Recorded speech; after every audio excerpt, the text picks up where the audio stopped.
Timnas U17 menjalani latihan jelang uji coba melawan India U17 pada hari Sabtu. Laga ini juga sebagai seleksi 32 pemain jelang bertolak ke Spanyol untuk melakukan pemusatan latihan jelang kualifikasi Piala Asia di Kuwait.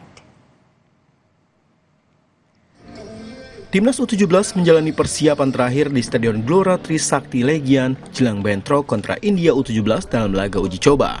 Anak asuh Novarianto sebelumnya memang tengah menjalani pemusatan latihan di Bali sejak tanggal 12 Agustus dan rencananya hingga 27 Agustus mendatang. Coach Nova terus mengejut taktik dan strategi jelang laga besok yang akan digelar di Stadion Iwayan Dipta Gianyar.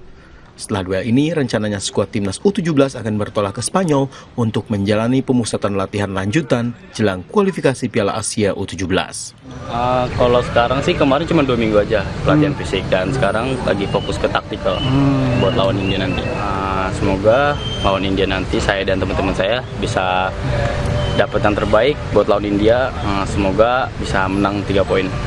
Ya, tujuannya pasti memberikan pengalaman kepada pemain-pemain ini ya, karena sekali lagi mereka belum mendapatkan pertandingan internasional, karena mungkin kalau di AFF kita hanya dapat mungkin Australia, kalau lainnya kan tim-tim Asia Tenggara, dan saat ini kita mencoba berhadapan dengan negara-negara yang mungkin di luar Asia Tenggara, dan India menjadi salah satu sarana saya untuk mencoba semua pemain ya, karena kita masih akan melihat siapa pemain yang akan kita bawa tes di Spanyol, dan harapannya di 2 pertandingan itu saya bisa melihat pemain-pemain yang siap untuk dibawa ke Spanyol. Kualifikasi Piala Asia U17 akan digelar pada 19 hingga 27 Oktober mendatang. Berada di grup G, Zahabi Goli dan kolega tergabung bersama Australia, Kuwait, dan Kepulauan Mariana Utara. Nyoman Sudarmika, Kompas TV, Bali.